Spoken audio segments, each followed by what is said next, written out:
Assalamualaikum warahmatullahi wabarakatuh. Hei kamu. Iya, kamu yang lagi scroll-scroll, nyari tontonan buat nemenin waktu santai kamu.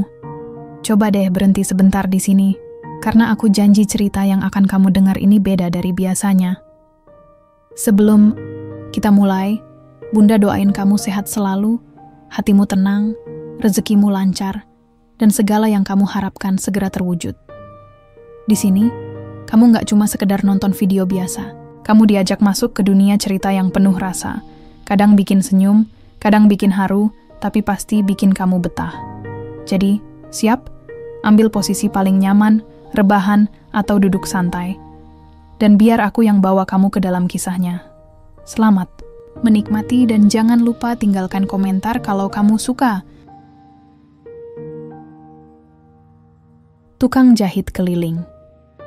Dicintai gadis bule asal Turki Aziz, menurunkan sepedanya perlahan di depan kios kecil di pinggir jalan kampung. Sepeda roda 3 itu sudah menemaninya bertahun-tahun. Di bagian belakang, terpasang meja kecil yang dimodifikasi menjadi tempat mesin jahit tua. Di atasnya ada kotak peralatan, benang berbagai warna, gunting besar, penggaris panjang, dan beberapa lembar kain pesanan pelanggan. Pagi masih muda, suara ayam berkokok belum benar-benar hilang. Tapi Aziz sudah duduk di bangku kayu, menyalakan mesin jahitnya yang bersuara khas. Trek, trek, trek. Tangannya sigap mengarahkan jarum dan benang, membuat potongan kain menjadi sebuah bentuk. Tidak butuh waktu lama sebelum seorang gadis bule berjalan menghampiri, menenteng tas jinjing dan map plastik berisi kain. Aziz sudah hafal suara langkahnya, warga kampung pun sudah hafal wajahnya.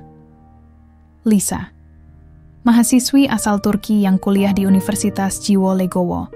Sudah lebih dari 4 bulan, Lisa jadi pelanggan tetapnya. Seringkali seminggu bisa 2-3 kali datang. Kadang benar-benar untuk menjahit, kadang hanya untuk duduk sebentar sambil mengobrol. Lisa tersenyum lebar. "Pagi, Mas Aziz." Aziz menengok, menyambut dengan senyum kecil. "Pagi juga, Mbak Lisa. Ada yang mau dijahit lagi, ya?" Lisa mengangguk, duduk di bangku kecil di samping mesin jahit. Ini kemeja batik, kancingnya copot. Terus ini celana panjang, agak kependekan. Bisa dipanjangkan sedikit? Aziz mengamati pakaian itu, mengangguk pelan. Bisa, tapi buat celana ini harus ditambah kain sedikit. Nanti saya cari warna yang mirip. Lisa tampak senang. Ia membuka tutup botol minumannya, lalu memandang jalanan kampung yang mulai ramai. Ada pedagang sayur lewat, ada ibu-ibu yang berjalan sambil membawa ember cucian, dan beberapa anak kecil main bola plastik. "Mas Aziz, ini kampung paling tenang yang pernah saya tinggali," ucap Lisa tiba-tiba. Aziz mengangguk. "Iya, kampung sini memang adem. Orang-orangnya juga ramah." Lisa menoleh, memandang Aziz lama. Tapi Aziz kembali fokus ke kain yang sedang ia jahit. Lisa tahu, pria itu bukan tipe yang banyak bicara, tapi ada sesuatu dalam caranya memperlakukan orang lain yang membuat Lisa merasa nyaman. Tidak dibuat-buat, tidak sok ramah, tapi tulus. Sudah berapa kali Lisa mencoba membaca isi hati pria ini. Bahkan ketika ia mengantarkan cucian ke rumah Aziz dan duduk berlama-lama bersama ibunya, Aziz tetap bersikap biasa. Tidak menjauh, tapi juga tidak mendekat. Seolah menyadari jarak di antara mereka, tapi tidak pernah berusaha menjelaskan. Kadang Lisa berpikir, apakah Aziz tidak tertarik padanya, atau justru terlalu sopan untuk menunjukkannya? "Mas Aziz tinggal sama ibu, ya?" tanya Lisa, mencoba membuka obrolan lagi. Aziz mengangguk. "Bapak saya sudah lama meninggal. Ibu sudah tua, jadi saya yang jaga." Lisa tersenyum kecil. "Ibunya baik. Saya senang ngobrol sama beliau. Selalu kasih teh manis." Aziz tertawa pelan. "Ibu saya memang suka cerita, kadang sampai lupa waktu." Lisa ingin mengatakan sesuatu, tapi ia tahan. Terlalu dini, terlalu cepat. Ia hanya duduk, memperhatikan jemari Aziz yang terus bergerak mengatur benang. Beberapa anak kecil lewat melambai ke arah Lisa. "Mbak Bule, Mbak Bule!" Lisa melambaikan tangan sambil tertawa. Halo. Aziz hanya senyum-senyum. Lisa menengok padanya. Warga sini mikir kita pacaran, Mas. Aziz menoleh sejenak, lalu cepat-cepat kembali fokus ke jahitannya. Iya, saya juga dengar. Terus Mas Aziz pikir gimana? Aziz diam sebentar, lalu berkata datar. Saya pikir, itu biasa aja. Namanya juga tetangga. Lisa tidak puas dengan jawaban itu, tapi ia juga tidak ingin memaksa. Hari itu, ia pulang lebih cepat dari biasanya. Tapi sebelum pergi, ia menoleh ke Aziz. Mas Aziz, kalau sudah selesai, kabarin ya. Saya mau ambil sendiri. Aziz mengangguk. Siap. Hari berganti. Lisa tetap datang, tetap membawa pakaian, tetap menyapa Ibu Aziz dan duduk di ruang tamu kecil itu. Tapi Aziz tetap sama, tidak berubah. Sampai suatu malam saat hujan deras mengguyur kampung, Lisa nekat datang ke rumah Aziz. Ia basah kuyup, tapi tetap tersenyum. Saya tadi dari kampus, kehujanan. Saya lihat lampu rumah nyala. Aziz menyuruhnya masuk. Ibu Aziz sigap mengambilkan handuk dan membuatkan teh hangat. Lisa duduk, menggigil, tapi matanya hangat. Ia memandang Aziz lama. Apa saya terlalu sering ke sini? Tanyanya pelan. Aziz diam. Lisa menunduk. Saya suka sama Mas Aziz. Ibu Aziz yang sedang menuang teh terdiam. Aziz yang sedang berdiri di dekat rak jahitan pun terpaku. Lisa melanjutkan. Saya suka karena Mas Aziz sederhana, jujur, baik. Saya enggak tahu apa saya pantas, tapi saya enggak bisa terus menahan ini. Hening memenuhi ruang itu. Ibu Aziz pelan-pelan duduk, wajahnya terkejut tapi tidak marah. Aziz menarik napas. Dalam hati, ia selalu punya rasa yang sama. Tapi ia terlalu takut. Takut mengecewakan. Takut disangka bermimpi terlalu tinggi. Tapi malam itu, sesuatu berubah. Aziz menatap Lisa. Lalu berkata pelan, saya juga suka Mbak Lisa. Keesokan paginya, suasana rumah Aziz masih terasa canggung. Ibu Aziz sejak subuh sudah sibuk di dapur, memasak sayur asem, dan gorengan tempe kesukaan Aziz. Tapi tidak ada satu patah kata pun keluar tentang kejadian semalam. Lisa juga belum datang, mungkin sengaja memberi waktu. Aziz duduk di kursi dekat pintu, memegang kain yang belum dijahit, tangannya diam. Pandangannya kosong. Kepalanya penuh, ia masih memikirkan kata-kata Lisa. Masih mendengar ulang suara itu dalam kepalanya. Kalimatnya jelas, perasaannya juga. Tapi Aziz belum tahu harus apa. Ibu Aziz keluar membawa teh hangat. Ia duduk di samping Aziz, lalu memandang anak laki-lakinya dalam diam. Masih mikirin Lisa? Tanyanya pelan. Aziz tidak menjawab. Ibu enggak nyangka gadis bule itu suka sama kamu. Aziz menarik napas. Saya juga enggak nyangka, Bu. Ibu Aziz menyeruput tehnya, lalu menatap jalanan kampung yang mulai ramai. Tapi kamu suka juga, kan? Aziz menunduk, lalu mengangguk pelan. Ibu Aziz tersenyum tipis. Ya sudah, kalau sama-sama suka, ya dijalani. Jangan kelamaan mikir. Rezeki orang siapa yang tahu. Kalimat itu seperti lampu hijau di tengah jalan yang buntu. Aziz tidak menjawab, tapi ia merasa lega. Siangnya, Lisa datang dengan langkah hati-hati. Ia membawa plastik berisi roti tawar dan selai stroberi. Ketika masuk ke rumah, ia langsung disambut senyum lebar Ibu Aziz. Lisa datang, sapa ibunya. Masuk, ayo sarapan sama kami. Lisa tersenyum lebar, lalu duduk di lantai dekat meja makan kecil. Aziz hanya melihat dari jauh. Perasaannya campur aduk. Canggung, senang, takut. Tapi ketika melihat Lisa bicara akrab dengan ibunya, semua itu perlahan luntur. Setelah makan, mereka duduk bertiga di ruang tamu. Lisa memberanikan diri bicara. Bu, saya minta maaf kalau semalam agak lancang. Ibu Aziz tertawa kecil. Lancang gimana? Kamu cuma jujur. Ibu malah senang kamu bicara langsung ke ibu. Lisa tampak lega. Ia menoleh ke Aziz. Saya enggak minta jawaban sekarang. Tapi saya harap Mas Aziz enggak marah.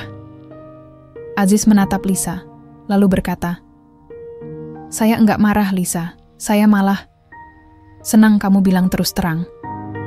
Lisa tersenyum. Itu senyum lebar, yang tak bisa disembunyikan.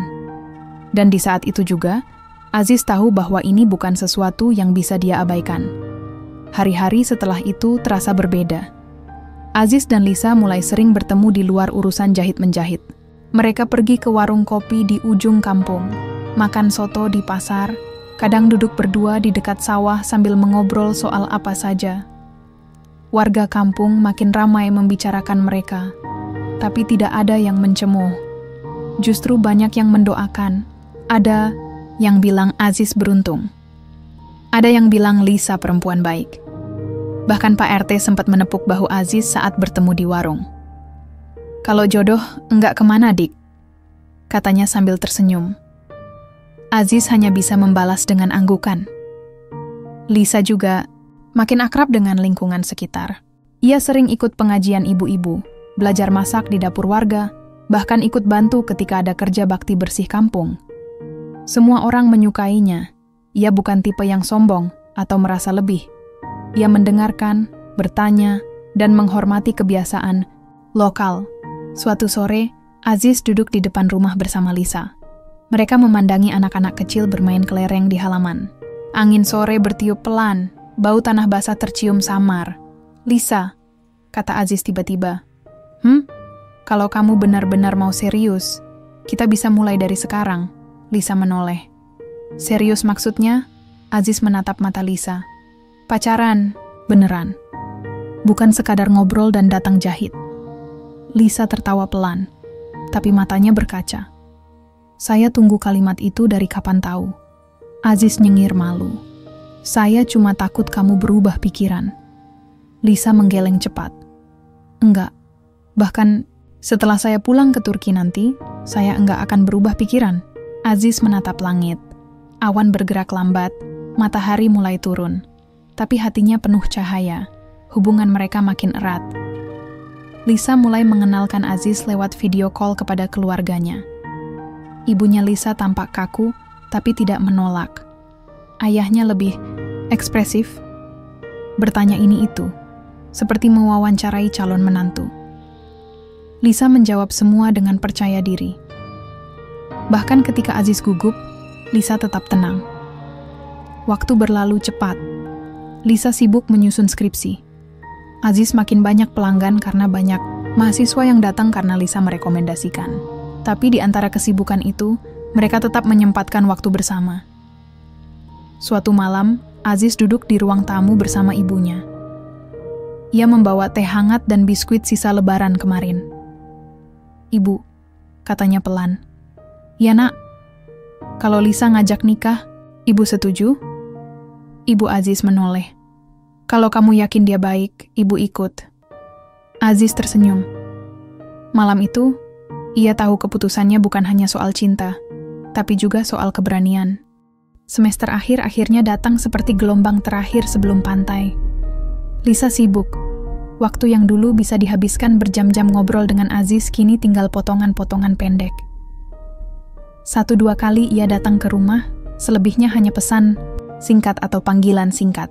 Tapi Aziz mengerti, ia tidak menuntut. Di balik kesibukan Lisa, perasaan cemas muncul.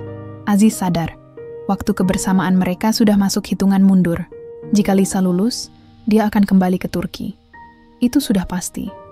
Semua mahasiswa asing pulang setelah urusan selesai. Begitu juga Lisa. Satu sore, Aziz sedang menjahit celana pelanggan saat suara sepeda motor berhenti di depan rumah. Lisa turun cepat, membawa setumpuk kertas. Aku lulus, katanya sambil masuk ke ruang tamu tanpa mengetuk. Napasnya terengah, rambutnya berantakan. Tapi senyumnya lebar. Aziz berdiri dari bangku mesin jahit. Alhamdulillah, akhirnya. Lisa mengangguk cepat. Baru saja pengumuman keluar, nilai skripsiku A-. Tapi cukup untuk dapat rekomendasi lanjut beasiswa S2. Dosenku tadi sempat bilang. Aziz ikut tersenyum. Tapi di dadanya, rasa haru bercampur was-was. Kalau begitu, kamu bakal balik ke Turki? Tanyanya pelan. Lisa menghela napas. Duduk. Iya, Tapi belum sekarang. Masih ada beberapa urusan administrasi. Mungkin 1 bulan lagi. Aziz mengangguk pelan. Tidak tahu harus senang atau sedih. Lisa menatap Aziz. Makanya sebelum aku pulang, aku mau bilang ke kamu. Aku mau hubungan ini dibawa ke arah yang serius. Aziz kaget. Lisa tersenyum kecil. Aku mau kamu ikut ke Turki, ketemu orang tuaku. Langsung, aku sudah bilang ke mereka, dan mereka setuju ketemu kamu. Lisa, suara Aziz nyaris tak terdengar. Aku tukang jahit keliling, naik sepeda roda 3. Aku bahkan belum pernah keluar kota jauh-jauh, apalagi naik pesawat. Lisa menggenggam tangan Aziz. Aku enggak butuh kamu jadi orang kaya, Mas. Aku cuma butuh kamu jadi dirimu sendiri. Itu saja. Aziz diam. Pikiran berlari kemana-mana. Terbang ke Istanbul. Bertemu dengan ayah Lisa, yang katanya mantan tentara, dan sekarang punya perusahaan kain. Terbang ke negeri yang bahkan dia tak tahu bagaimana musim dinginnya terasa. Lisa meletakkan 1 tiket di meja. Ini tiket pesawat ke Istanbul tanggal 20 bulan depan. Aku yang biayai. Kamu tinggal siapkan diri dan hati. Aziz memandangi tiket itu lama, seperti memandangi lembar takdir. Hari-hari berikutnya dipenuhi persiapan. Lisa mulai membantu Aziz membuat paspor. Ia sendiri yang mengurus semua dari A sampai Z. Bahkan membelikan koper baru dan sepasang sepatu kulit untuk Aziz agar tidak kelihatan terlalu kampung di depan keluarganya. Aziz diam-diam meminjam buku dari anak Pak RT yang kuliah di jurusan sastra Inggris. Belajar kata-kata dasar, belajar mengucapkan nama Turki yang benar, bahkan belajar cara makan dengan etika meja ala barat. Setiap malam, ia mengulang-ulang semua pelajaran itu. Ibu Aziz hanya geleng-geleng kepala. Tapi ia tidak melarang. Kalau memang jodohmu di negeri jauh, ibu ikhlas. Katanya sambil membungkus baju untuk dimasukkan ke koper Aziz. 2 minggu sebelum keberangkatan, Lisa datang membawa kabar. Ayahku ingin bicara langsung sama kamu, lewat video call. Nanti malam, jam 8. Aziz tegang seharian. Ia mandi 2 kali, mengganti baju 3 kali. Jam 8 tepat, Lisa menyalakan laptop. Wajah ayah Lisa muncul di layar. Pria itu berwajah tegas, berkumis tipis. Suaranya berat, tapi ia tidak menyeramkan. Justru terkesan tenang dan bijak. Assalamualaikum Aziz, sapa sang ayah dengan aksen Turki yang kental. Waalaikumsalam Pak, jawab Aziz gugup. Terima kasih sudah menjaga anak saya selama di Indonesia. Aziz hanya bisa mengangguk. Tapi ayah Lisa melanjutkan. Saya ingin mengenal kamu lebih jauh. Kalau kamu sungguh mencintai anak saya, kamu harus berani menunjukkan usaha. Jangan cuma ikut-ikutan ke negara orang. Lisa bukan perempuan lemah, dia butuh pasangan kuat. Kata-kata itu seperti tamparan sekaligus suntikan semangat. Aziz mengangguk lagi. Saya siap, Pak. Saya mungkin tukang jahit, tapi saya enggak takut belajar dan kerja keras. Ayah Lisa tersenyum. Baik, saya tunggu kamu di Istanbul. Malam itu Aziz tidak bisa tidur. Ia keluar dari rumah, duduk di pinggir jalan kampung. Langit cerah, bintang bertaburan. Angin malam berembus lembut. Lisa menyusul. Duduk di sebelah Aziz. Takut? Tanya Lisa pelan. Aziz mengangguk. Tapi bukan takut gagal. Saya takut enggak pantas. Lisa memegang tangan Aziz. Semua orang pantas, Mas, kalau niatnya baik. Aziz menatap. Langit. Dalam hatinya ia tahu, ini bukan sekadar cinta. Ini perjuangan lintas negara, lintas budaya. Tapi ia sudah siap. Karena ia tahu, cintanya pada Lisa bukan hanya benang yang bisa diputus, tapi benang yang akan dijahit rapi, kuat, dan abadi. Aziz berdiri mematung di depan Bandara Soekarno-Hatta. Sepatu kulit barunya terasa kaku. Koper hitam di sampingnya sudah penuh dengan pakaian hasil jahitannya sendiri. Di leher tergantung paspor baru yang masih bau percetakan. Matanya mengamati kerumunan orang lalu lalang, semuanya sibuk dengan tujuannya masing-masing. Tapi Aziz hanya diam, menahan gugup yang hampir membuat perutnya mual. Lisa muncul dari balik, kerumunan sambil tersenyum, menarik koper besar berwarna merah. Siap? Aziz mengangguk ragu. Naik pesawat itu, rasanya gimana ya? Lisa tertawa kecil. Kayak naik angkot, cuma lebih tinggi, dan enggak ada kernetnya. Mereka berdua masuk ke ruang keberangkatan. Lisa sudah mengatur segalanya, dari tiket, dokumen, sampai penerjemah digital di ponselnya.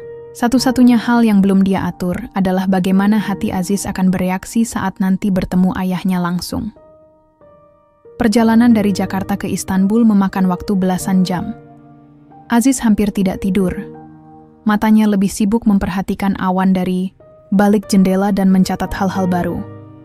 Cara membuka sabuk pengaman, rasa makanan pesawat, bahkan letak toilet yang pintunya otomatis. Semuanya terasa seperti dunia lain baginya. Setiba di Bandara Internasional Istanbul, udara dingin menyambut kulit Aziz yang belum pernah disentuh angin Eropa.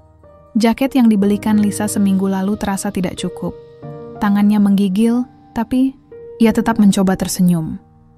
Di luar pintu kedatangan, seorang pria berdiri tegap mengenakan jas abu-abu dan syal hitam. Wajahnya tegas, matanya tajam.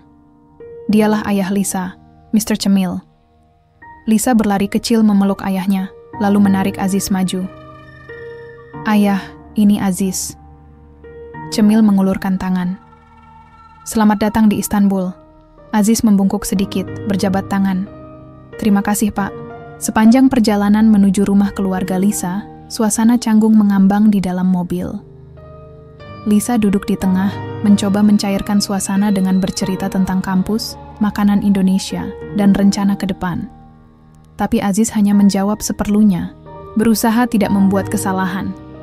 Lidahnya terasa kaku. Otaknya sibuk mengingat semua etika yang dia pelajari. Rumah keluarga Lisa besar. Dindingnya dari batu bata abu-abu, atap merah tua, dan halaman belakang yang luas. Ketika Aziz melangkah, ia seolah masuk ke dunia yang hanya ia lihat di film-film. Tapi hal yang membuatnya gugup bukan mewahnya rumah, melainkan tatapan para anggota keluarga besar Lisa yang mulai berdatangan. Ada paman, bibi, sepupu, dan nenek Lisa. Semua berkumpul, duduk di ruang tamu besar seperti tengah menunggu pertunjukan. Dimulai. Cemil berdiri di tengah ruangan dan berkata, "Ini Aziz.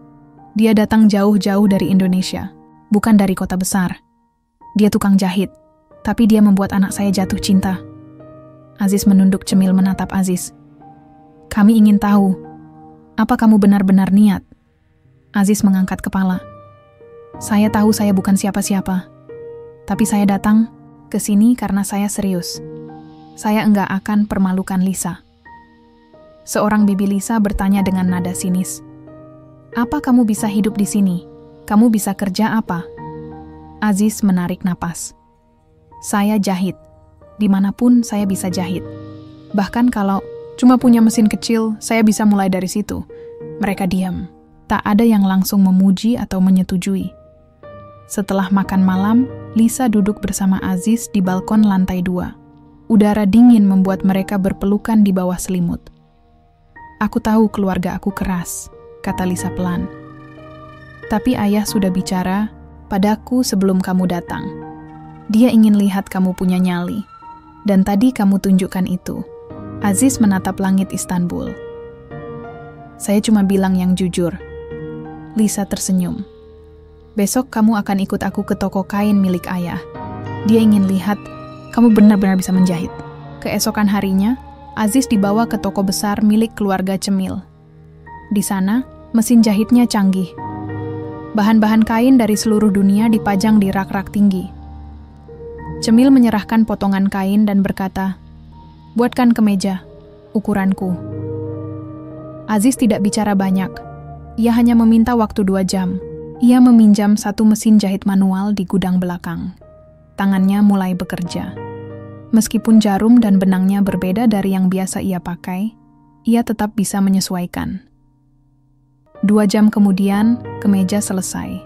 Polanya pas, jahitannya rapi. Tanpa hiasan, berlebihan, tapi terlihat elegan. Cemil mencoba kemeja itu di ruang ganti. Saat keluar, semua mata tertuju padanya. Ia menatap Aziz lalu berkata, "Bagus." Itu saja. Tapi dari wajahnya, Aziz tahu, itu bukan pujian basa-basi. Itu pengakuan. Malam harinya, Cemil memanggil Aziz ke ruang kerja. Ia memberikan satu lembar dokumen. Ini surat izin usaha kecil. Kamu bisa pakai salah satu ruangan belakang toko untuk mulai. Anggap ini modal dari kami. Aziz menerima kertas itu dengan tangan bergetar. Cemil menatapnya. Kamu belum resmi menikah dengan Lisa, tapi saya sudah anggap kamu bagian dari keluarga. Aziz menunduk, matanya basah. Terima kasih, Pak. Saya enggak akan sia-siakan kepercayaan ini. Malam itu, di kamar tamu yang hangat, Aziz duduk sendiri. Ia membuka koper, melihat gunting tua yang dibawanya dari Indonesia. Gunting itu dulu, ia beli dari pasar Loak dengan uang hasil menjahit celana tetangga. Kini, di negeri jauh, gunting itu akan jadi saksi babak baru hidupnya. Pagi itu toko kain keluarga Cemil sibuk seperti biasa.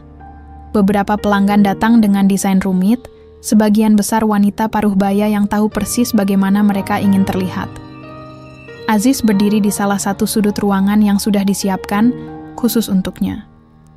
Ruangan itu tidak besar, tapi cukup untuk sebuah meja potong kain, mesin jahit, dan rak kecil berisi kain-kain polos. Di dinding, terpajang papan gabus tempat ia menempelkan sketsa-sketsa desain buatannya. 2 minggu sudah Aziz menetap di Istanbul. Wajahnya kini lebih segar. Dia mulai terbiasa dengan dinginnya udara pagi dan suara azan yang terdengar dari menara masjid tua di kejauhan. Tapi satu hal yang terus mengganjal di pikirannya. Lisa belum juga mengajaknya bicara soal pernikahan. Setiap kali Aziz menyebut soal rencana mereka yang dulu sempat dibahas di Indonesia, Lisa hanya menjawab singkat, "Tenang, waktunya akan datang." Aziz mencoba percaya, tapi malam-malamnya sering dihabiskan dengan memikirkan kemungkinan yang tidak-tidak. Suatu sore, Lisa datang ke toko dengan wajah ceria. Ia memakai mantel putih dan membawa kantong kertas besar. "Tutup dulu ruanganmu sebentar," katanya cepat. Aziz menurut. Ia mematikan mesin jahit, merapikan sisa benang, lalu mengikuti Lisa ke mobil yang sudah menunggu di luar. "Kemana kita?" tanya Aziz. Bingung. Lisa hanya tersenyum. "Sabar, tunggu saja." Setelah perjalanan hampir setengah jam, mereka berhenti di sebuah tempat terbuka yang dikelilingi pohon pinus. Di sana sudah berdiri meja panjang dengan taplak putih. Ada makanan khas Turki, bunga segar, dan beberapa orang berdiri rapi sambil tersenyum. Aziz mengenali wajah-wajah itu, anggota keluarga Lisa, beberapa teman kuliah, dan ibunya sendiri. Aziz terdiam. Ibunya tersenyum sambil melambai dari kejauhan. "Sampai juga ke sini, Nak." Matanya memanas. Ia memeluk ibunya tanpa banyak kata. Di belakang mereka, Lisa sudah berdiri membawa satu kotak kecil beludru biru. Semua orang diam. Lisa menarik napas, menatap Aziz. "Di tempat ini, di antara orang-orang yang kita sayangi, aku ingin bilang sesuatu." Aziz menatapnya, tak bisa menebak kemana arah semua ini. Lisa membuka kotak itu. Di dalamnya ada cincin perak sederhana. "Aku yang pertama datang ke hidupmu. Aku yang memilih menjahit di tempatmu. Aku juga yang mengejar rasa ini lebih dulu. Maka hari ini, izinkan aku melanjutkan langkah itu." Lisa berlutut di depan Aziz. "Maukah kamu menikah denganku, Aziz?" Semua orang menahan napas. Aziz berdiri, membeku. Wajahnya merah, lidahnya keluh. Ibunya mendorong pelan dari belakang. "Jawab, Nak. Jangan bikin orang segini banyak menunggu." Aziz tersenyum kaku. Iya, aku mau." Semua orang bersorak. Lisa berdiri, memeluk Aziz erat. Wajahnya lega. Malamnya, mereka menggelar makan malam kecil di rumah keluarga Lisa. Tidak ada pesta besar. Tidak ada undangan ribuan. Tapi suasananya hangat dan jujur. Setelah semua tamu pulang, Cemil memanggil Aziz ke ruang kerjanya. "Kau tahu kenapa aku biarkan Lisa melamar duluan?" tanya Cemil Aziz menggeleng. "Karena aku ingin tahu siapa yang punya keberanian lebih dulu. Dan aku lihat, selama ini kamu tidak mengejar dia, tapi kamu juga tidak pergi. Kamu bertahan. Itu cukup buatku." Cemil lalu menggeser sebuah map ke arah Aziz. Ini proposal bisnis. Aku ingin kamu kembangkan butikmu sendiri. Tapi kali ini tidak hanya menjahit. Desain juga. Nama butik ini akan memakai namamu sendiri. Aziz menatap map itu, tidak percaya. Kamu punya kemampuan, tapi lebih dari itu, kamu punya hati. Dan dunia lebih butuh orang seperti itu. Lanjut Cemil. Aziz mengangguk pelan. Saya akan jaga semua ini. Beberapa hari kemudian, mereka mengurus dokumen pernikahan. Aziz mengenakan jas yang ia jahit sendiri. Lisa memakai gaun putih sederhana dari kain satin Turki yang dijahit Aziz dengan tangannya sendiri. Mereka menikah di halaman belakang rumah, ditemani angin sejuk dan bunga yang bermekaran. Tidak ada pesta mewah, tidak ada fotografer profesional. Tapi senyum Lisa hari itu, dan mata Aziz yang tak lepas menatapnya, sudah lebih dari cukup. Setelah semua tamu pulang dan lampu-lampu mulai dipadamkan, Lisa dan Aziz duduk berdua di tangga belakang rumah. Lusa kita mulai renovasi ruangan butik, kata Lisa sambil menyandarkan kepala di bahu Aziz. Dan kita mulai belajar jadi orang tua, balas Aziz pelan. Lisa menoleh cepat. Maksudnya? Aziz mengeluarkan selembar hasil cek dari sakunya. Kamu positif. Aku nemu ini di tasmu, waktu nyari charger. Lisa menutup wajahnya dengan kedua tangan. Harusnya aku yang ngasih tahu. Aziz tertawa kecil. Kita mulai dari butik, lalu bayi. Semuanya bareng-bareng. Aku siap. Malam itu, di bawah langit Istanbul yang gelap dan tenang, dua hati yang awalnya disatukan oleh benang dan jarum, kini terikat lebih kuat oleh rasa yang tak lagi sekadar kagum. Renovasi butik dimulai 3 hari setelah pernikahan. Aziz bangun lebih pagi dari biasanya. Ia bukan hanya suami sekarang, tapi juga calon ayah dan pemilik usaha yang akan memakai namanya sendiri. Di depan gedung ruko kecil yang disediakan oleh ayah Lisa, papan besar bertuliskan Aziz Modest mulai dipasang. Butik itu tak berada di kawasan elit, tapi cukup strategis. Dekat pasar, sekolah, dan halte bus. Aziz tahu memulai usaha di negara orang bukan perkara gampang.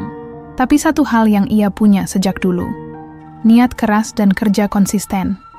Lisa bertugas mengurus bagian administrasi, promosi, dan kadang ikut bantu desain. Ia kuliah jurusan komunikasi, dan sejak awal punya minat besar pada dunia fashion. Sementara, Aziz sepenuhnya menangani produksi.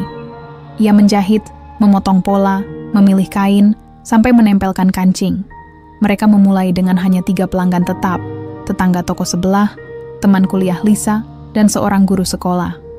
Tapi pelan-pelan, kabar soal butik milik pasangan beda negara ini mulai menyebar.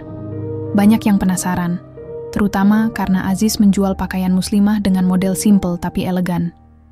Tidak aneh-aneh, tidak mahal, tapi pas dipakai dan rapi dijahit. Seminggu sekali Lisa mengunggah foto-foto hasil jahitan Aziz ke akun media sosial butik mereka. Ia juga membagikan cerita di balik tiap desain, bagaimana ide itu muncul, dan apa filosofi kecil di baliknya. Orang-orang tertarik bukan hanya karena produknya, tapi karena cerita dan kejujuran dari keduanya. Masuk bulan ketiga, butik itu mulai ramai. Pelanggan bertambah, begitu juga pesanan jahitan. Kadang Aziz harus begadang, tangannya lecet-lecet karena jarum, tapi dia tidak pernah mengeluh. Lisa juga mulai hamil muda, dan itu membuatnya lebih cepat lelah. Tapi tetap, ia duduk di depan laptop setiap hari, mengurus pesanan dan catatan keuangan. Buka cabang yuk, kata Lisa sambil menyeruput teh hangat di sela waktu istirahat. Aziz menggeleng pelan. Sabar, kita kuatkan pondasi dulu. Jangan terburu-buru. Mereka berdua memang berbeda dalam ritme kerja. Lisa cepat, lincah, penuh ide. Aziz pelan, tenang, dan selalu menghitung segala kemungkinan. Tapi justru perbedaan itulah yang membuat mereka seimbang.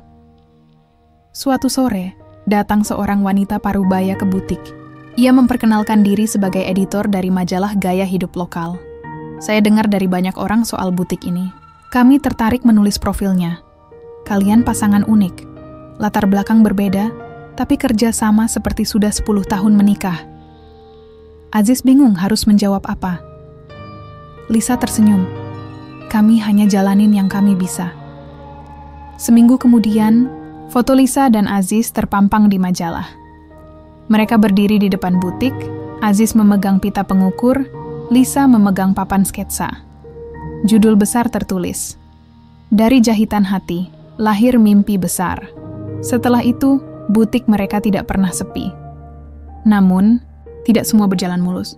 Di bulan keempat, salah satu karyawan baru ketahuan mencuri bahan kain mahal. Lisa marah, Aziz kecewa. Mereka sadar, semakin besar usaha, semakin banyak pula yang perlu diawasi. Kita butuh sistem, kata Lisa. Kita nggak bisa terus kayak gini. Aziz mengangguk. Mereka mulai memakai sistem digital untuk pencatatan stok. Mereka juga belajar mengelola karyawan lebih baik. Bukan hanya menerima siapa saja yang mau bekerja, tapi benar-benar menyeleksi dan melatih. Malam itu, setelah semua selesai dibereskan, Lisa duduk di sofa, memegangi perutnya yang mulai membuncit. Aku takut gagal jadi ibu, katanya tiba-tiba. Aziz menoleh. Kenapa? Karena kadang aku terlalu sibuk mikirin bisnis. Takut nggak bisa fokus saat bayi lahir nanti. Aziz duduk di sampingnya. Kalau kita bisa urus butik bareng, kita juga bisa urus anak bareng. Lisa menghela napas. Kamu yakin? Aziz tersenyum. Aku bukan ayah yang sempurna, tapi aku akan selalu belajar. 3 bulan berikutnya, butik mereka resmi membuka layanan pemesanan online internasional. Berkat tulisan di majalah dan beberapa influencer yang memesan baju, nama Aziz mulai dikenal luas. Tapi Aziz tetap sama. Ia masih lebih sering duduk di belakang mesin jahit, menekuni pekerjaan dengan sunyi. Satu hari, Aziz pulang ke rumah lebih cepat. Lisa sedang tidur di sofa. Di tangannya, ada daftar nama calon anak yang ia tulis sendiri. Di bagian atas, tertera 2 nama, Wawan dan Ani. Aziz tersenyum. Ia tahu, hidup mereka memang penuh kejutan, tapi bukan kejutan yang kosong. Semua kejutan itu dibangun dari kerja, rasa, dan benang-benang kecil yang menjahit hati mereka sejak awal. Pertemuan. Malam itu, Aziz berdiri di balkon rumah sambil memandangi langit. Di tangannya ada sketsa desain baju anak-anak. Ia tahu, fase baru akan dimulai. Tapi seperti biasa, ia tidak takut. Karena kali ini, bukan hanya benang dan jarum yang ia pegang, tapi juga harapan. Rumah yang dulu sempit kini terasa penuh warna. Sejak Wawan lahir, suasana berubah drastis. Tangisan bayi jadi alarm pagi hari, tawa kecil jadi hiburan saat lelah. Dan saat Ani lahir 2 tahun kemudian, rumah itu jadi 2 kali lebih hidup dan 2 kali lebih berantakan. Aziz belajar banyak hal baru. Cara mengganti popok sambil menjahit, cara menidurkan bayi sambil mengukur bahan kain, bahkan cara menghibur anak sambil menjawab telepon pelanggan. Ia bukan ayah yang sempurna. Kadang ia salah pasang popok, kadang anaknya main gunting kain, tapi dia selalu hadir. Itu yang Lisa lihat setiap hari. Lisa sendiri berhenti mengurus butik secara langsung sejak Ani lahir. Ia fokus di rumah, mengurus 2 anak yang super aktif. Tapi pikirannya tetap bekerja. Ia masih mengurus pemasaran lewat media sosial, tetap membaca tren model terbaru, dan sesekali membuat sketsa desain saat anak-anak tidur siang. Aku nggak nyangka jadi ibu tuh sesibuk ini, katanya suatu malam. Aziz tertawa kecil. Aku juga nggak nyangka jadi ayah tuh seseru ini. Anak-anak mereka tumbuh cepat. Wawan suka mencoret-coret tembok dengan spidol, sementara Ani hobi merobek-robek sisa kain di lantai. Mereka berdua punya cara sendiri menikmati dunia. Dan Aziz mulai melihat kemungkinan lain. Suatu hari nanti, butik itu bisa jadi warisan. Sesuatu yang bukan cuma tentang usaha, tapi juga keluarga. Butik Aziz Modes makin dikenal. Pesanan terus berdatangan, bahkan dari luar negeri. Mereka mulai ekspor kecil-kecilan ke Malaysia dan Brunei. Pelanggan tetap dari awal dulu kini jadi semacam keluarga. Mereka tak hanya beli baju, tapi sering menitipkan cerita dan curhat hidupnya. Saat mampir ke butik Aziz masih menjahit, tapi tidak sebanyak dulu. Ia lebih banyak mengawasi tim, Ia memilih hanya mengerjakan desain khusus atau pesanan pelanggan lama yang sudah sangat dekat. Selebihnya dikerjakan tim yang kini berjumlah 10 orang. Lisa pun mulai aktif lagi, walau dari rumah. Ia membuat lini produk baru, pakaian anak-anak. Ia beri nama Weaan Collection, gabungan dari nama Wawan dan Ani. Produk pertama mereka laku keras. Banyak ibu muda suka dengan desain yang simple, adem, dan terjangkau. Lisa semangat bukan main. Ia bahkan bilang, "Kita bikin butik anak sendiri yuk." Aziz tidak langsung mengiyakan. Ia tahu semangat Lisa kadang meledak-ledak. Tapi dalam hati, ia tahu, mungkin ini waktunya memperluas langkah. Suatu pagi, Wawan bertanya, "Ayah, kerja itu buat apa?" Aziz sempat bingung. Tapi ia jawab pelan, "Buat hidup. Buat kasih makan, buat bikin kita bisa saling bantu." Wawan manggut-manggut, lalu bilang, "Kalau gitu aku juga mau kerja. Aku mau bantu ibu bikin baju." Hari itu, Wawan duduk di samping Lisa, mencoret-coret kain bekas dengan spidol warna-warni. Ani ikut nimbrung, lebih sering bikin berantakan, tapi Lisa membiarkan mereka. Ia tahu, anak-anak perlu ruang tumbuh. Bukan cuma disuruh diam dan manis, tapi juga diberi kesempatan melihat dunia orang tuanya dari dekat. Malam harinya, Aziz melihat anak-anak tidur di karpet ruang tamu, sisa coretan kain berserakan. Lisa tertidur di sofa. Aziz duduk diam, lalu menghela napas panjang. Ia tahu hidup mereka belum sempurna.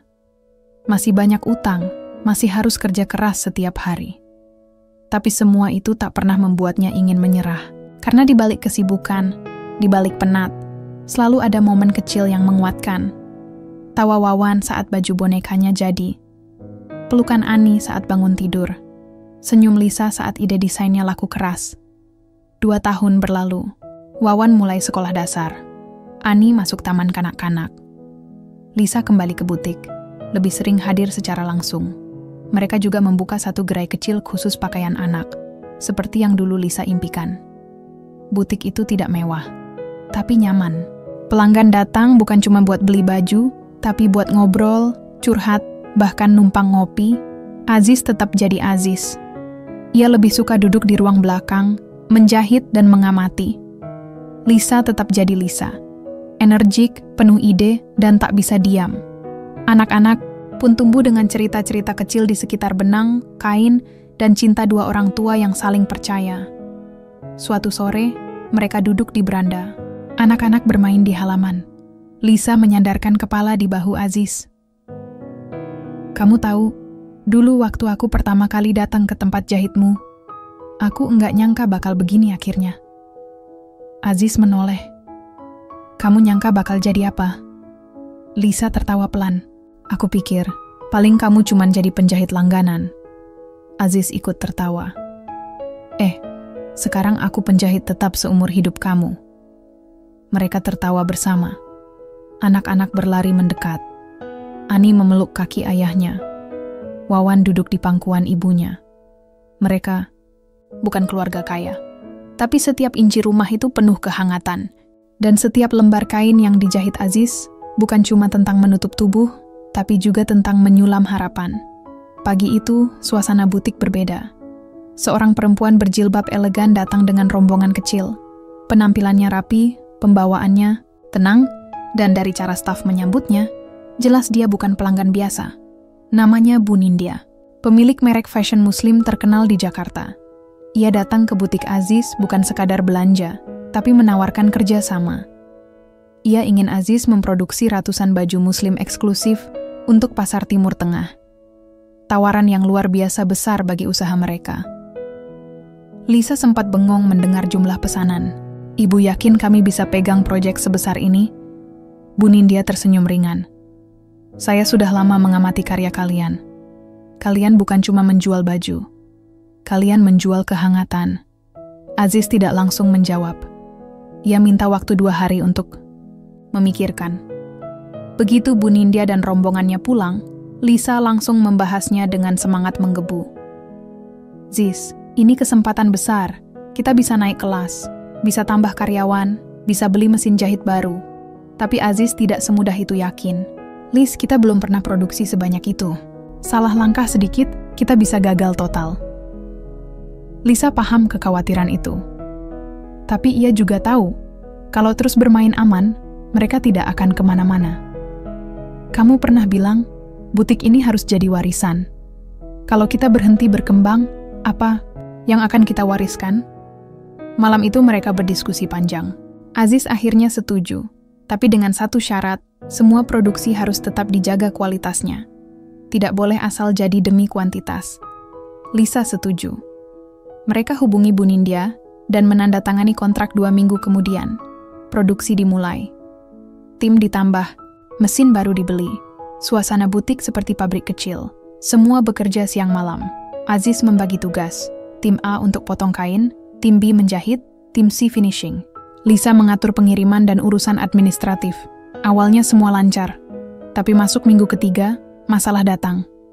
Salah satu pemasok kain telat kirim bahan. Beberapa jahitan hasilnya melenceng. Salah satu mesin baru mendadak rusak. Aziz pusing, Lisa kelelahan. Staf mulai stres. Aziz sempat terpancing emosi saat menemukan baju hasil jahit yang kerahnya miring. Ia lempar baju itu ke meja dan berkata keras, "Kalau kalian kerja cuma buat selesai, bukan buat bagus. Lebih baik berhenti." Suasana mendadak hening. Tak ada yang berani bicara. Lisa menarik Aziz ke belakang.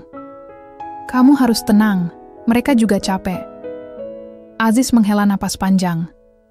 "Aku tahu, tapi kalau kualitas kita turun, kerja keras kita selama ini bisa hancur." Lisa tidak membela siapa-siapa. Ia tahu tekanan besar sedang menekan semua. Tapi jika Aziz tidak menjaga emosi, tim bisa bubar sebelum pesanan rampung. Mereka sepakat memberi staf 2 hari libur penuh untuk istirahat. Saat para karyawan libur, Aziz dan Lisa justru bekerja lebih keras. Mereka perbaiki jahitan yang melenceng, menata ulang alur kerja, bahkan membersihkan seluruh ruang kerja agar staf kembali dengan semangat baru. Mereka sadar, usaha ini bukan sekadar tentang untung, tapi tentang tanggung jawab. 2 minggu sebelum deadline, segalanya membaik. Bahan kain datang, mesin diperbaiki, dan staf mulai bekerja lebih cepat dan rapi. Lisa menjaga komunikasi dengan Bu Nindya, selalu memberikan laporan perkembangan harian. Saat semua hampir rampung, Bu Nindya datang mengecek langsung. Ia memeriksa satu persatu sampel baju, matanya menyapu detail jahitan, kancing, hingga lipatan kerah. Setelah diam beberapa menit, ia menatap Aziz. "Ini bagus, rapi. Bahkan lebih baik dari beberapa vendor saya sebelumnya." Aziz tersenyum lega. Lisa nyaris melompat kegirangan. Sebulan kemudian, pesanan tambahan datang.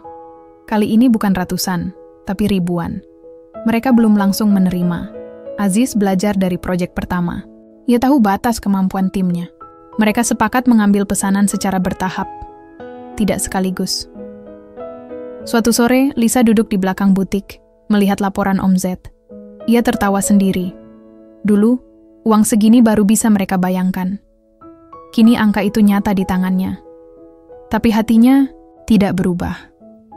Ia masih Lisa yang dulu, yang pertama kali masuk ke kios kecil Aziz dengan kemeja sobek di pundak. Aziz datang membawa teh hangat. "Tuh, ibu bos lagi ngitung duit." Lisa mencibir. "Ya, biar tahu capeknya jadi bendahara." Mereka duduk berdua. Tak banyak bicara. Hanya saling menikmati diam. Di sekeliling mereka, suara mesin jahit masih berdengung. Anak-anak bermain di lantai atas, dan karyawan bergantian pamit pulang. Butik itu bukan cuma tempat usaha, tapi rumah, tempat di mana 2 orang dari dunia yang berbeda, bertemu, jatuh cinta, membangun, lalu berjuang bersama.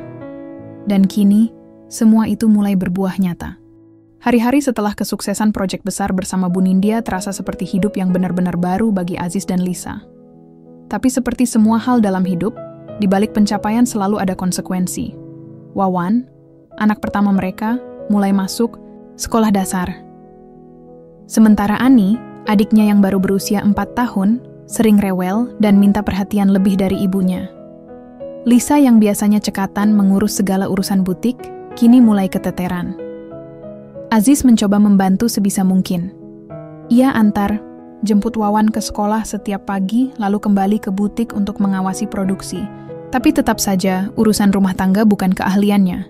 Ia bisa menjahit rapi, mengatur karyawan, atau merancang model baju. Tapi membujuk Ani yang menangis tanpa sebab, atau mengingatkan Wawan mengerjakan PR, itu perkara lain. Lisa tahu waktunya sudah terlalu banyak tersita untuk pekerjaan. Bahkan beberapa kali, ia mendapati Wawan tertidur di sofa butik karena menunggu terlalu lama. Pernah juga Ani demam, tapi ia baru menyadarinya saat anak itu menggigil di sudut ruang kerja. Malam itu, Lisa duduk sendirian di ruang tamu. Di tangannya ada 2 berkas. Satu berisi desain pesanan baru dari pembeli luar negeri, satunya lagi buku gambar milik Wawan yang penuh coretan dan tulisan, "Mama jangan sibuk terus." Lisa menangis pelan. Bukan karena sedih, tapi karena merasa bersalah. "Ziz," ucap Lisa lirih saat suaminya duduk di sampingnya. "Aku capek bukan karena kerjaan, tapi karena aku takut kehilangan mereka. Wawan, Ani, mereka tumbuh terlalu cepat dan aku nggak ikut lihat." Aziz terdiam. Ia tahu itu bukan keluhan biasa. Ia peluk istrinya, tidak banyak bicara. Hanya berkata, "Kalau kamu lelah, kita bisa atur ulang semuanya." Besok paginya, Aziz mengadakan rapat kecil dengan tim inti butik. Ia bicara lugas. Mulai bulan depan, Lisa tidak akan ikut terlibat langsung di operasional. Dia fokus urus rumah dan anak-anak. Saya yang akan pegang penuh urusan produksi dan komunikasi klien. Beberapa staf sempat terkejut, karena Lisa dikenal sangat teliti dan terlibat di semua lini. Tapi tidak ada yang berani protes. Semua tahu, keputusan itu bukan soal bisnis, tapi soal keluarga. Hari-hari Lisa pun berubah. Ia bangun pagi, menyiapkan bekal Wawan, mengantar Ani bermain di taman, lalu duduk bersama anak-anak menggambar, belajar, dan mendengarkan cerita mereka. Awalnya, Lisa sempat gelisah. Tangannya gatal ingin mengecek laporan produksi. Kepalanya penuh rencana untuk strategi pemasaran. Tapi perlahan, ia belajar bahwa membesarkan anak juga adalah pekerjaan besar, dan sama pentingnya. Sore hari, saat Aziz pulang dari butik, rumah sudah lebih rapi. Wawan menyambut dengan buku PR yang sudah selesai. Ani berlari ke ayahnya sambil membawa gambar coretan berjudul "Keluarga Kita". Lisa menyambut dari dapur sambil menggoreng bakwan. Aziz duduk di kursi kayu tua mereka, lalu berkata, "Tahu, enggak, tadi banyak pelanggan yang nanya kenapa Lisa nggak nongol lagi di butik." Lisa hanya tertawa. "Suruh aja mereka datang ke rumah. Aku bisa jahitin celana sambil nyuapin Ani." Namun, tidak semua berjalan mulus. Ada klien yang kecewa, karena Lisa tak lagi langsung menangani pesanan mereka. Beberapa desain sempat tidak sesuai harapan. Aziz ditekan dari berbagai arah. Tapi ia tidak menyerah. Ia belajar memahami hal-hal yang dulu hanya Lisa yang bisa. Ia minta saran ke Lisa malam hari, mendengarkan dengan saksama, dan menerapkan esoknya di lapangan. Usaha mereka memang tidak segemerlap dulu, tapi lebih stabil. Tidak terburu-buru, tapi lebih kuat fondasinya. Aziz juga sering menyisipkan waktu untuk pulang lebih awal. Ia bawa Wawan naik sepeda keliling kompleks. Ia ajak Ani menyiram tanaman.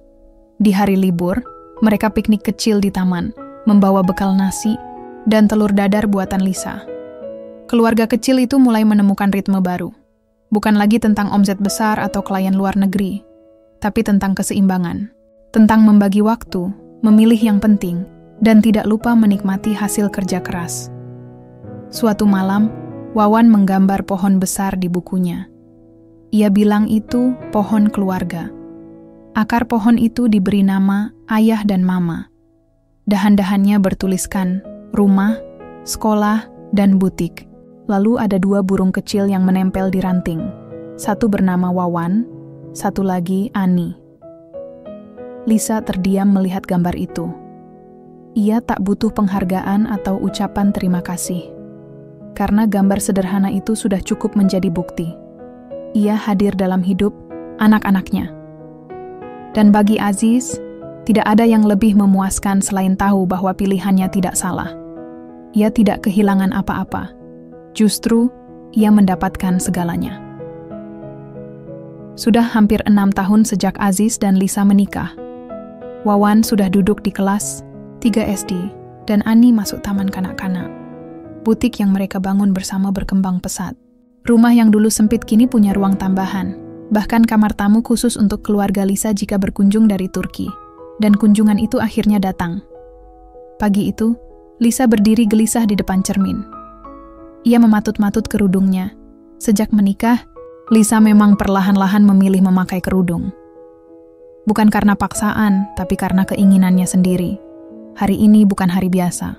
Ayah, ibu, dan 2 adik laki-lakinya dari Turki datang ke Indonesia. Bismillah, gumam Lisa. Ndap, Aziz di dapur sedang menyiapkan teh dan kue kecil. Ia tidak terlalu bicara sejak pagi. Bukan karena gugup, tapi lebih pada tidak tahu harus bersikap seperti apa. Ia belum pernah bertemu langsung dengan ayah Lisa. Semua urusan pernikahan dulu diwakilkan oleh perwakilan keluarga Lisa dari Jakarta. Mobil hitam berhenti di depan rumah. Lisa langsung menyambut. Wawan dan Ani ikut di belakang, membawa bunga kecil yang sudah mereka siapkan sejak pagi. Aziz berdiri di teras, senyumnya kaku tapi tulus. "Ayah," ucap Lisa pelan. Pria tua berwajah tegas itu memeluk putrinya erat. Ibunya ikut memeluk dari samping, air mata jatuh perlahan. 2 adik Lisa tampak bingung sekaligus penasaran. Mereka belum pernah datang ke Indonesia sebelumnya. Aziz mengulurkan tangan. "Selamat datang di rumah kami, Pak." "Ibu." Ayah Lisa menatap Aziz sejenak, lalu menjabat tangannya, kuat, tanpa banyak kata.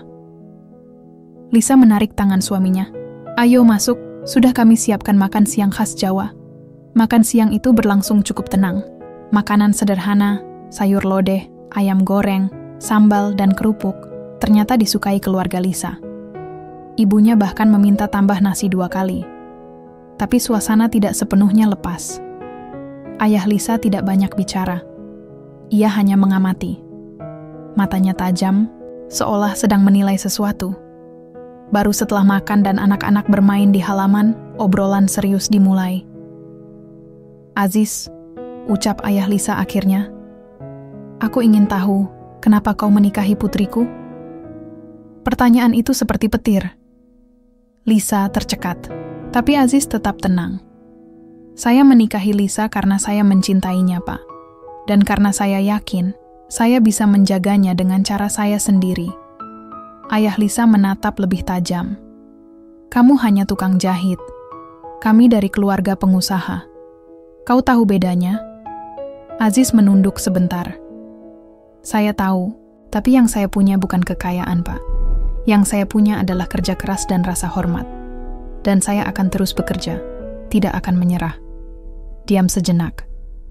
Lisa ingin bicara, tapi ditahan oleh ibunya dengan lembut. Lalu, tanpa disangka, ayah Lisa mengangguk kecil. "Saya sudah lihat rumah ini. Saya lihat anak-anak kalian. Dan saya lihat wajah putriku. Dia bahagia." Aziz mengangkat kepala. "Awalnya saya marah," lanjut ayah Lisa. "Karena Lisa menolak lamaran dari anak kenalan saya di Istanbul, pengusaha ekspor besar. Tapi sekarang saya tahu, cinta bukan soal status." Lisa menggenggam tangan suaminya di bawah meja. Ayah Lisa menatap Aziz sekali lagi, kali ini dengan nada lebih lunak. "Saya minta satu hal, jaga Lisa. Jangan pernah sekalipun biarkan dia menangis karena kau." Aziz menjawab mantap. "Insya Allah, Pak, tidak akan." Beberapa hari kemudian, suasana rumah jadi lebih hangat. Adik-adik Lisa mulai akrab dengan Wawan, bahkan ikut main layangan di lapangan samping rumah. Ibunya sering duduk di dapur bersama. Lisa dan Ibu Aziz belajar masak sambal goreng tempe. Ayah Lisa yang awalnya kaku, ternyata pelan-pelan mulai membuka diri. Ia bahkan sempat ikut Aziz ke butik. Melihat bagaimana Aziz memimpin tim, mengatur desain, dan mengelola pelanggan. "Saya tidak sangka, kamu punya bisnis sebesar ini," ucapnya saat itu. "Dan kamu masih menyebut dirimu tukang jahit?" Aziz tersenyum. Saya hanya menjahit, Pak, tapi dengan hati. Mereka tertawa bersama. Malam terakhir sebelum keluarga Lisa kembali ke Turki, mereka duduk bersama di ruang tamu. Lisa membawa teh hangat. Aziz memanggang pisang di atas bara arang. Ayah Lisa membuka percakapan. Saya akan bantu perluas butikmu. Kalau kamu mau buka cabang di Istanbul, beritahu saya. Aziz nyaris tersedak. Lisa tertawa pelan. Ayah, serius? Saya serius. Dunia sudah berubah. Tidak penting dari mana kamu berasal. Yang penting kamu jujur dan kerja keras. Aziz hanya bisa mengangguk. Malam itu terasa seperti mimpi. Dan ketika keluarga Lisa akhirnya pamit pulang, tidak ada lagi kecanggungan. Hanya pelukan erat, ucapan doa, dan senyum yang tulus. Lisa berdiri di depan rumah, melambaikan tangan hingga mobil mereka tak terlihat. Aziz memeluknya dari belakang. Dua dunia yang beda, akhirnya bisa satu rumah, gumam Lisa. Aziz menjawab, dan rumah itu kita bangun pakai benang yang paling kuat, rasa percaya. 2 bulan setelah keluarga Lisa pulang ke Turki, butik milik Aziz dan Lisa semakin sibuk. Bukan hanya karena pelanggan dari luar kota berdatangan, tapi juga karena proyek cabang baru di Istanbul mulai bergerak. Aziz tidak menyangka, semua itu dimulai dari ruang kecil di samping rumah ibunya. Kini, ia menerima pesanan untuk gaun pesta, pakaian pengantin, bahkan seragam eksklusif perusahaan. Tapi seperti biasa, hidup tak pernah selamanya tenang. Semua dimulai saat Lisa menerima telepon dari Turki. Ayahnya, yang semula mendukung penuh rencana ekspansi, mendadak menyuruh mereka menunda pengiriman ke Istanbul. Ayah bilang, ada rekan bisnis lama yang ingin ikut menanam modal, kata Lisa sambil meletakkan ponsel. Aziz mengerutkan kening. Rekan bisnis? Maksudnya jadi pemilik bersama? Lisa mengangguk. Tapi ayah janji, semua akan dibicarakan dulu. Dia tetap menghormati kita sebagai pemilik utama. Aziz diam. Ia tahu dunia bisnis punya aturannya sendiri. Tapi ia juga tahu betul bagaimana rasa percaya itu butuh dipelihara. Satu kesalahan kecil bisa membuat segalanya jatuh. Beberapa hari berikutnya, Lisa tampak sibuk dengan rapat daring. Ia bicara dengan ayahnya, calon investor, dan pengacara bisnis dari Turki. Aziz lebih banyak mengurus produksi di butik, tapi pikirannya tidak pernah benar-benar tenang. Lalu datang masalah kedua. Seorang karyawan lama, Siska, ketahuan menjiplak desain butik mereka dan menjualnya ke toko lain. Bukan hanya satu desain, tapi hampir seluruh koleksi gaun pesta mereka. Aziz memanggilnya ke ruang belakang. Kamu sudah saya anggap keluarga, ujar Aziz pelan. Kenapa harus begini? Siska menunduk. Tangisnya pecah. Saya butuh uang, Mas. Suami saya sakit. Saya bingung. Lisa yang baru datang dari kantor ekspedisi ikut mendengar. Ia langsung duduk di kursi seberang, menghela napas panjang. Mereka berdua tahu, kasus ini bukan sekadar soal desain, tapi soal kepercayaan. Akhirnya, Aziz dan Lisa memutuskan memberi Siska kesempatan kedua. Mereka membayar biaya pengobatan suaminya, tapi dengan satu syarat, Siska harus berhenti dan tidak lagi terlibat di dunia fashion selama setahun. Kita tidak ingin menghancurkan orang, Liz, kata Aziz setelah Siska pergi. Kita cuma mau jaga apa yang sudah kita bangun. Lisa mengangguk pelan, tapi beban di pundaknya terasa makin berat. Beberapa hari kemudian, ayah Lisa mengajak Aziz ikut rapat virtual dengan calon investor. Aziz awalnya menolak, tapi Lisa meyakinkan bahwa suaranya penting. Rapat berlangsung dalam bahasa Inggris. Aziz tak lancar, tapi ia paham inti percakapan. Calon investor itu seorang wanita paruh baya bernama Melis. Sikapnya tegas, caranya bicara, membuat semua orang diam. Saya ingin setengah kepemilikan, kata Melis. Tapi saya juga akan tanggung semua biaya ekspansi, termasuk toko utama, staf, dan promosi. Aziz diam. Lisa mencoba menjelaskan bahwa ini hal yang umum. Tapi Aziz hanya bertanya satu hal. Kalau suatu hari saya ingin kembali ke awal, ke rumah kecil saya di Semarang, apakah saya masih punya hak atas butik itu? Melis tak langsung menjawab. Ia menoleh ke arah ayah Lisa. Disinilah ayah Lisa bicara. Aziz bukan orang serakah. Dia tidak tertarik memperluas terlalu cepat. Dia ingin membangun perlahan, tapi kuat. Semua diam. Akhirnya, Melis berkata, "Kita buat kesepakatan. Kepemilikan utama tetap atas nama Aziz dan Lisa. Saya hanya penyokong dana, bukan pemilik. Tapi saya ingin laporan setiap 3 bulan. Fair?" Aziz menatap Lisa. Lisa mengangguk. "Fair," jawab Aziz. Proyek cabang Istanbul pun kembali dilanjutkan. Sementara itu, butik di Semarang makin ramai. Mereka menambah 2 penjahit dan seorang kasir. Ibu Aziz, meski sudah sepuh, masih suka membantu di rumah bagian belakang, menyetrika, merapikan pakaian, atau sekadar menemani cucunya. Suatu malam, Aziz duduk di teras. Ia sedang menjahit saku kecil di sebuah gaun anak-anak. Lisa datang membawa teh hangat. "Capek?" tanya Lisa. "Enggak," jawab Aziz. "Cuma aneh aja." "Aneh kenapa?" Aziz menoleh. "Dulu aku cuma punya mesin jahit tua. Sekarang kita punya toko di 2 negara. Aku takut." Lisa duduk di sebelahnya. "Takut? Apa?" "Takut kehilangan yang membuat semuanya terasa berarti." Lisa tidak langsung menjawab. Ia hanya menyandarkan kepala ke bahu Aziz. "Kita tidak akan kehilangan itu," ucapnya pelan. "Selama kamu masih menjahit dengan hati, dan aku masih di sampingmu." Angin malam meniup lembut. Dari dalam rumah, suara Wawan dan Ani terdengar. Bercanda, Aziz menatap langit. Di dadanya, perasaan itu tumbuh. Perasaan yang tidak bisa dibeli dari toko manapun. Tenang, damai, dan cukup. Setahun telah berlalu sejak Aziz kembali dari Istanbul. Butik besar mereka di sana kini berjalan mandiri dengan tim lokal yang bisa diandalkan. Di Semarang, usaha butik utama mereka justru semakin ramai. Pelanggan tak hanya datang dari sekitar kampus dan warga lokal, tapi juga dari luar kota, bahkan luar negeri. Beberapa mahasiswa asing mengikuti jejak Lisa menjadi pelanggan tetap. Beberapa dari mereka bahkan belajar menjahit pada Aziz. Lisa kini tak lagi sibuk menyusun laporan produksi atau memikirkan promosi di media sosial. Ia lebih sering terlihat di sudut butik, mengobrol dengan pelanggan, membantu memilih kain, atau mengajari Ani menulis di meja kasir. Suatu sore, Lisa duduk di teras rumah. Tangannya memegang amplop coklat yang tadi pagi baru sampai dari Turki. Di dalamnya ada surat dari Melis, lengkap dengan 2 tiket pesawat. Aziz datang sambil membawa 2 gelas teh. "Dari siapa?" Lisa menyodorkan surat itu. Aziz membuka dan membaca pelan. "Aziz dan Lisa, sudah waktunya kalian datang ke Istanbul lagi.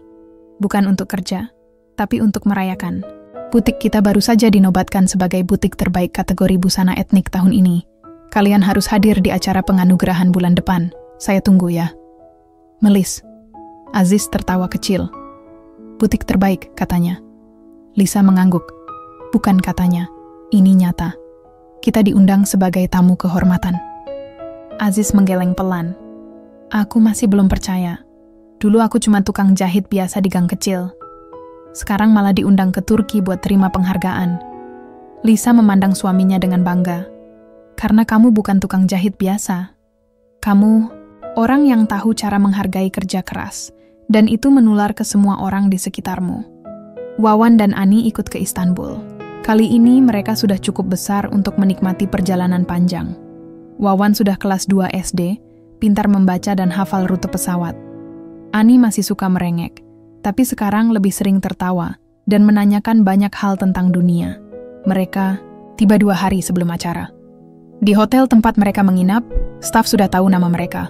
Beberapa karyawan butik Istanbul bahkan datang menyambut, membawa bunga dan hadiah kecil. Aziz melihat semuanya dengan mata yang nyaris berkaca-kaca. Malam penganugerahan berlangsung di gedung teater tertutup yang megah. Undangan mengenakan pakaian formal, dan mereka semua mengenakan busana etnik dari butik Azlisa, gabungan nama mereka yang dipilih sebagai nama usaha. Saat nama mereka disebut sebagai pemenang, Aziz dan Lisa naik ke panggung. Tepuk tangan panjang terdengar. Lampu sorot mengarah ke mereka. Aziz mengambil mikrofon dan berbicara singkat. Dulu saya cuma tukang jahit di Semarang. Saya tidak pernah bermimpi sampai ke titik ini. Tapi hidup memang lucu. Kadang kita cuman perlu jujur, kerja keras, dan ya, bertemu orang yang tepat. Terima kasih, Lisa. Lisa menggenggam tangannya. Wawan dan Ani bertepuk tangan dari kursi penonton. Sederhana, tapi momen itu seperti menutup sebuah perjalanan panjang mereka. Sekembalinya dari Turki, Aziz memutuskan satu hal. Ia tidak mau membuka cabang lagi. Cukup satu butik di Semarang dan satu di Istanbul, ujarnya pada Lisa suatu malam. Sisanya, kita fokus hidup. Anak-anak butuh perhatian. Lisa mengangguk setuju. Bisnis bisa jalan tanpa kita terlalu campur, tapi anak-anak butuh kita setiap hari. Dan sejak itu, Aziz memang benar-benar menata ulang waktunya. Ia hanya bekerja separuh hari di butik. Sore sampai malam, waktunya dihabiskan untuk keluarga. Ia mengajari Wawan menjahit, bukan untuk dijadikan pekerjaan nanti, tapi untuk melatih kesabaran. Ani suka menggambar desain baju, dan Aziz selalu memuji hasil coretannya. Suatu malam, setelah anak-anak tidur, Lisa duduk di teras, menatap langit. Kamu pernah mikir nggak, hidup kita bisa kayak begini? Tanyanya pelan. Aziz ikut duduk, menatap langit juga. Dulu aku cuman mikir gimana caranya esok pagi masih bisa buka toko. Itu aja.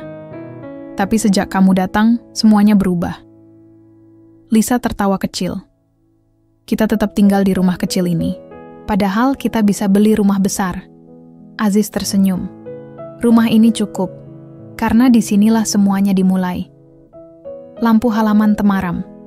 Angin malam membawa aroma melati dari pot kecil yang ditanam Ibu Aziz dulu. Suara jangkrik dan nyanyian kodok diselokan masih sama seperti dulu. Tapi hati mereka penuh syukur dan ketenangan. Dan di dalam rumah itu, setiap malam, ada cahaya yang tak pernah padam. Bukan dari lampu, tapi dari cinta yang sederhana, yang tumbuh dari waktu ke waktu, yang diawali dari sepotong kain, senyuman ramah, dan secangkir teh hangat di ruang tamu sempit. Cinta yang tumbuh bukan karena harta, tapi karena saling memahami, saling percaya. Aziz dan Lisa tahu, apapun yang terjadi nanti, rumah mereka akan selalu penuh cahaya, karena rumah itu dibangun dari cinta dan dijahit oleh kesetiaan.